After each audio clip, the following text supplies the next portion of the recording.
on various cases, including Prince Harry's claim against Mirror Group newspapers, where I was an editor until 2004. The judgment finds there is just one article relating to the Prince, published in the Daily Mirror during my entire 9-year tenure as editor, that he thinks may have involved some unlawful information gathering. To be clear, I had then, and still have, zero knowledge of how that particular story was gathered. All his other claims against the Daily Mirror, under my editorship, were rejected.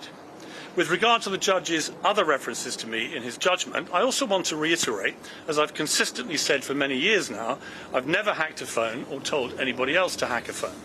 And nobody has produced any actual evidence to prove that I did. I wasn't called as a witness, it's important for people to know this, by either side in the case, nor was I asked to provide any statement. I would have very happily agreed to do either or both of those things had I been asked. Nor did I have a single conversation with any of the Mirror Group lawyers throughout the entire legal process. So I wasn't able to respond to the many false allegations that were spewed about me in court by old foes of mine with an axe to grind, most of which inexplicably were not even challenged in my absence by the Mirror Group counsel. But I note the judge appears to have believed the evidence of Omid Scobie, who lied about me in his new book, and he lied about me in court, and the whole world now knows him to be a deluded fantasist. And he believed the evidence of Alistair Campbell, another proven liar who spun this country into an illegal war. Finally, I want to say this. Prince Harry's outrage at media intrusion into the private lives of the royal family is only matched by his own ruthless, greedy and hypocritical enthusiasm for doing it himself. He talked today about the appalling behaviour of the press. But this is a guy who's repeatedly trashed his family in public for hundreds of millions of dollars, even as two of its most senior and respected members were dying, his grandparents.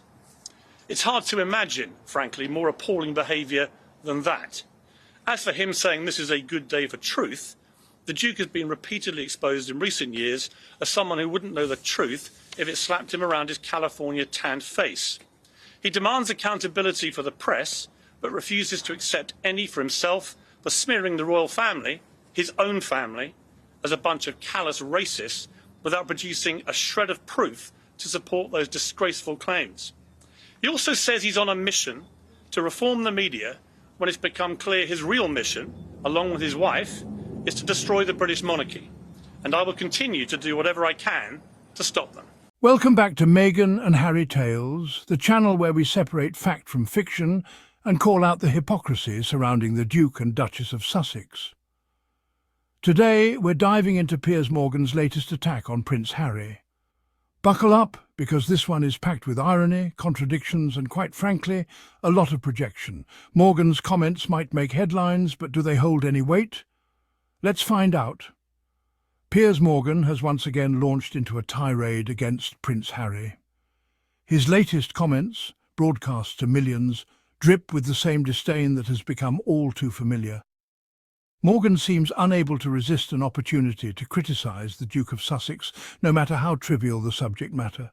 This time it's Harry's appearance that has drawn his ire. But beneath the surface of his barbs lies something deeper, something that speaks volumes about the commentator himself.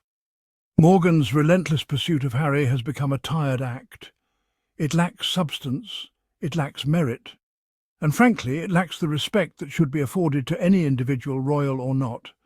Harry, who has chosen to step back from royal life and forge his own path, has become Morgan's favourite punching bag. It begs the question, why? Why this obsession with a man who has dared to break free from the mould? Why this constant barrage of negativity directed at someone trying to create positive change? The answer, it seems, lies in the very hypocrisy that Morgan so readily accuses others of. Let's delve into the heart of his arguments and uncover the truth behind his words. Morgan's recent attack focused on Prince Harry's California tanned face. A seemingly innocuous comment on the surface, it reveals a deeper prejudice. It's a cheap shot aimed at belittling Harry's decision to embrace a life outside the confines of royal tradition. The comment speaks volumes about Morgan's own rigid worldview, one that sees any deviation from the norm as a target for ridicule. It's the kind of superficial criticism that lacks any real substance. Harry's tan, a natural result of his new life in sunny California, has become a symbol for Morgan.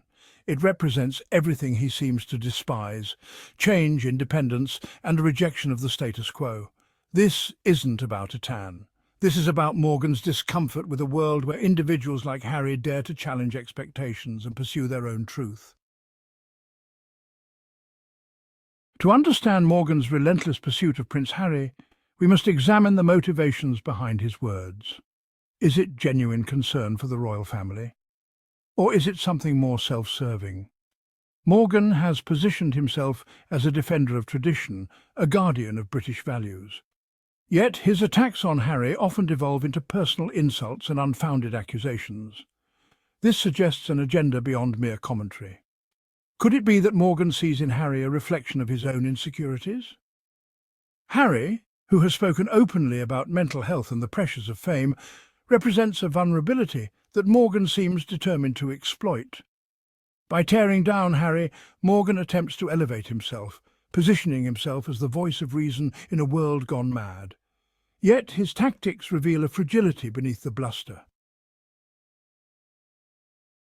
Section 4. The phone-hacking hypocrisy, a past Morgan would rather forget. Perhaps the most glaring hypocrisy in Morgan's criticisms of Prince Harry lies in his own checkered past. Morgan, who was editor of the Daily Mirror during the phone-hacking scandal, has been accused of condoning, if not outright encouraging, unethical journalistic practices. This is the same Piers Morgan who now decries Harry's decision to speak his truth, to expose the darker side of royal life. The same Piers Morgan who claims to champion privacy while benefiting from its violation. The irony is not lost on those who remember Morgan's own role in the scandal that rocked the British media. His attacks on Harry ring hollow, his words dripping with a hypocrisy that undermines any credibility he may have once possessed. It's a stark reminder that those who live in glass houses should be wary of throwing stones. Section 5. Profiting from the crown, whose greed is it anyway? Morgan frequently accuses Prince Harry and Meghan Markle of being greedy, of exploiting their royal connections for personal gain. He paints them as money-hungry opportunists, capitalizing on their titles for lucrative deals. However, this accusation rings hollow when we consider Morgan's own actions. He has built a career on commenting on the royal family, generating headlines and filling airtime with his often scathing opinions. His criticisms of the Sussexes, while framed as concern, have undoubtedly contributed to his own financial success. He profits from the very institution he claims to protect, often at the expense of those who dare to challenge its norms. The truth is, both Morgan and the Sussexes operate within a system that rewards attention. The difference lies in their motives. While Morgan seems driven by self-promotion and a need to tear others down, Harry and Meghan are using their platform to advocate for causes they believe in. Piers Morgan's attacks on Prince Harry are nothing more than a reflection of his own tactics: ruthless, greedy, and hypocritical. It's time for Morgan to let go of his obsession with the Sussexes and find another source of content. Harry and Meghan are building a life of purpose and impact, while Morgan clings to bitterness and outdated narratives. Thanks for tuning in to Meghan and Harry Tales. Don't forget to like, share and subscribe for more honest takes and in-depth analysis. Let's keep standing up for what's right and calling out the hypocrisy where we see it. Until next time, this is Adrian.